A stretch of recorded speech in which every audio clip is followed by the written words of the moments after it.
Alrighty, welcome back everyone. We just talked about some of the players that just have to make the most of the next couple of weeks. Emil Wagner, a offensive tackle up at Notre Dame, might be the number one on that list with the injury that just happened to them over at that tackle position. But let's get into some conference questions. Let's talk about the Big Ten today. We got into the SEC yesterday, but I have a ton of questions about the Big Ten that I want to unravel for you guys. So let's jump into this. And the biggest question I have, at least around Nebraska, is can Matt Rule continue that big 2-year bump that he's kind of been known for throughout his college career? Obviously, this is a big-time question that pretty much everyone has for this Nebraska team. There are a number of things going into this year that are heading in a really good direction for this Nebraska team. They're returning a defense that is really, really good. I believe number 11 in the country a year ago, returned 9 of the starters from that team and added a couple of really big-time players, including Bly Hill on that back end. So I do think they're in a position to play really, really good defense.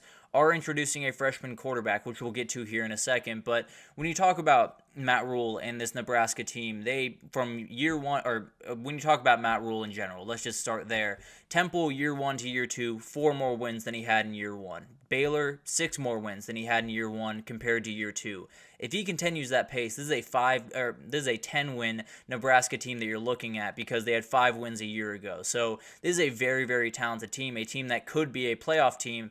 The biggest difference between that Temple team and that Baylor team and this team is the first year is when he had that freshman quarterback. The first year is when he had a guy like, why am I blanking on his name? Charlie Brewer at Baylor. He had him his freshman year. He came back for his sophomore year, and they blew up. At Temple, it was P.J. Walker, the now NFL player, that first year was a little bit shaky. Second year came back and was much more confident in that offense. That's not the case this year. It's Dylan Raiola walking into an entirely new roster, an entirely new offense, and having to execute pretty much from the get-go because they play some big-time games right to start, including Colorado in week 2. So this is a ton of pressure on that guy's shoulders and on Matt Rule's shoulders. You have to figure out a way to make sure that this freshman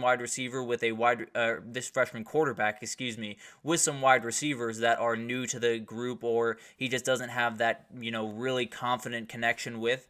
You have to make sure that you can be able to win games with that. So that comes down to game planning on the offensive side of the ball. Frankly, overall, they're just walking a much tighter tightrope this time around than he was at Baylor or Temple. Partly because of this, partly because of the teams that they're going to have on the other sideline. Because you're going to be playing Ohio State. You're going to be playing some of these really, really tough teams, and you can drop those games. It's not like you have to win those games, but you got to show that you can compete. I think 8 wins would be a big-time win for this team overall. There are some people that want them to go to the playoff. I know there are some Nebraska fans that think that is the moniker for this team.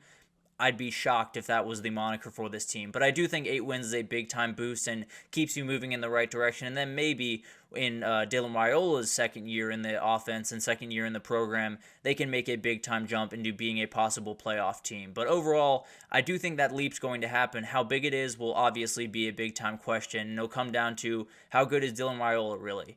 But let's move on to Penn State, and the biggest question I have is, can they win those big-time games this year? You look at this Penn State team, and they've been really good for quite some time. Ever since James Franklin showed up, they've been a really good team, one of the top 12 teams in the country, so a playoff team in a number of different years.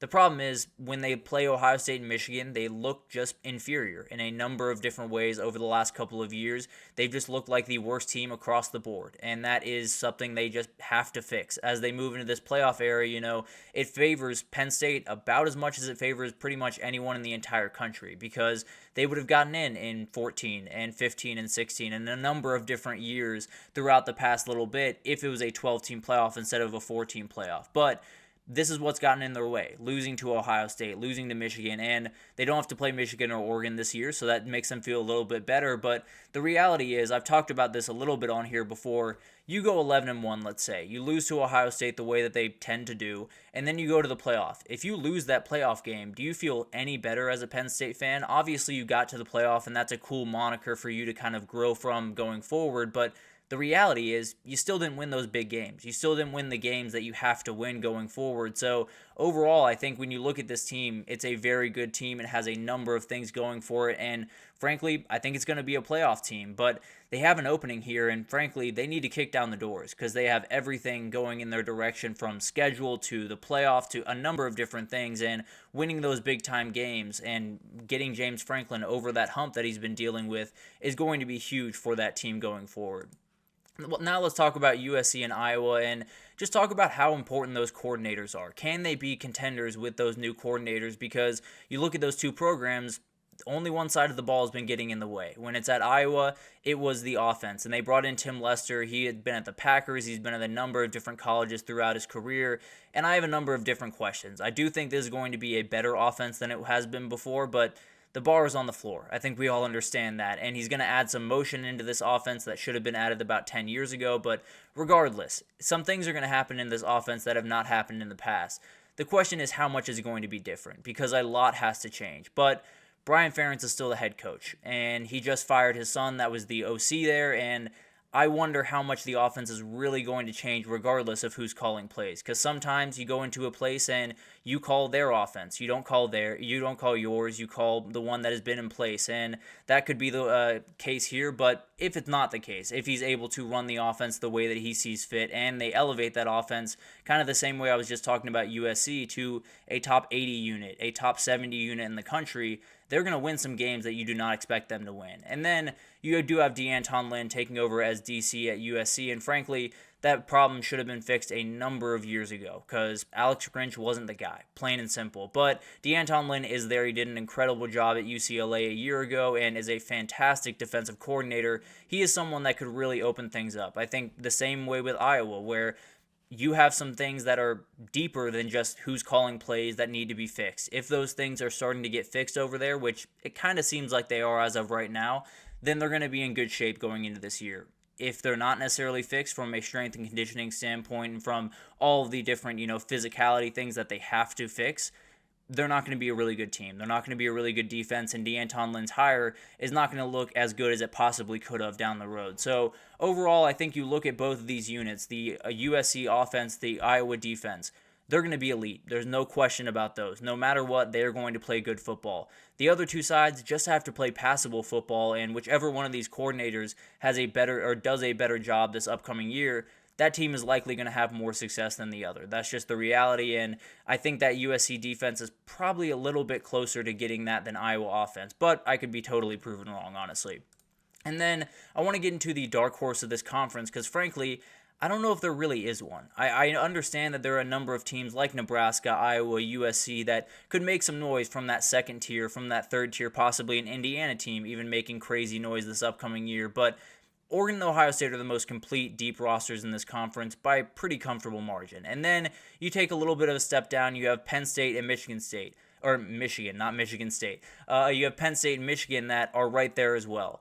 Frankly, beyond that, I'm not confident that anyone can really compete for this conference. I do think there are teams that can make noise. I do think Nebraska can make some noise. I do think Iowa, USC can absolutely be 9-3 teams, be right in that conversation. But when it comes down to it, when they have to play Ohio State, when they have to play Michigan, when they have to play Oregon, it's not going to matter too much. So overall, I think there are teams that could be dark horses in this conference, but I do see kind of this big-time gap between the top four and everyone else, and I don't necessarily think USC is going to be a team that's going to be able to walk into Ann Arbor and get a big-time win over Michigan, or maybe they can get a win over Penn State when they come to them, but overall, I don't necessarily love the second tier of this conference to really make some big time noise. I think they could win all of the games below them, but once it comes time to win those big time games, kind of like a Penn State situation, it's just going to be too much for them. So overall, I think there are dark horses potential in this conference. I'm not sure there is a outright dark horse as I see it right this second. And then I want to talk about what's the most defining game of the Big Ten this upcoming year. There are a number of big-time games. There's no two ways about that. I think a lot of people would point to Ohio State-Michigan because of the big-time rivalry, because of what's happened the last couple of years, and because Ohio State has so much going into this year. A lot of people will point to Ohio State-Oregon because You look at those two teams, those are the two best teams in the conference going into this year and will be absolutely huge for this conference. But for me, it's one game in particular, and it's Michigan versus Oregon. I think I look at this game in particular in Ann Arbor, and it's where Oregon kind of earns their stripes. It's where they prove that they belong in this conference. It's where they maybe knock off the team that just, controlled the conference for the last 3 years and plant their flag towards the top of that conference. It's November 2nd, going to be an incredible game. If Oregon loses to Michigan, Michigan's right back in a place where they can stay at the top of this conference. All they would have to do is compete with Ohio State the same way they've been doing the last couple of years, and they would be in a position to go to the Big Ten championship, to win it, and possibly go to the playoffs. So this is one of those turning door moments. And then you look at a team like Penn State, who's not remotely involved in this game, but if Michigan does end up winning, then Penn State has a little bit tougher of a road to the championship game, because Ohio State, they would have to possibly beat them to get there, with Ohio State beating Michigan at the end of the year, hypothetically. So overall, I think when you look at this Michigan team, they're in a position to kind of screw a lot of things up this upcoming year, because you look at this game in particular, I think a lot of us are picking Oregon in that game. As of right now, I don't feel fully confident that Oregon is fully there physically to compete with a team like Michigan, at least on the line of scrimmage. I do think they have a ton of ability all across the field that is going to be the difference in this game overall, but I think Michigan could dictate the rest of the season in one afternoon. They could decide, how big of a deal is some of these big-time games down the stretch, the Penn State-Ohio State, the Michigan-Ohio State, how big of games are those, the Oregon-Ohio State game, how huge are those games, and then also who can actually make it to the title game. I think if Oregon wins this one, I think they're in a great position to make it. I think Penn State is in a little bit tougher of position. I think if Michigan wins this one, I think Penn State's in a little bit better of position to possibly make it with an 11-1 record. So overall, I think this is the game that I look at and say, that's where a lot of this is going to be decided. That's where, two of the top four teams in the conference meet, but also the former champion against the new buck in the conference, and we'll see what happens there. But overall, it's going to be awesome to watch that, and I just cannot wait for this Big Ten season overall. But that'll do it for this edition of the GSMC College Football Podcast. I keep messing that up. But that'll do it for the GSMC College Football Podcast, brought to you by the GSMC Sports Network. Your support means a lot to us, so please remember to subscribe to the show, leave a positive review. It does make a huge difference for us. Also, follow us on Facebook, Twitter, TikTok, Instagram, all of the social pages for all of the content and updates you could possibly need. We have really incredible people covering everything you could want. So whether it's Olympics or NFL or baseball that you're after, we have you totally covered on the GSMC Sports page. So come on over and check us out, and you will not regret it. I can promise you that. But thank you once again for listening, and I will see you guys tomorrow.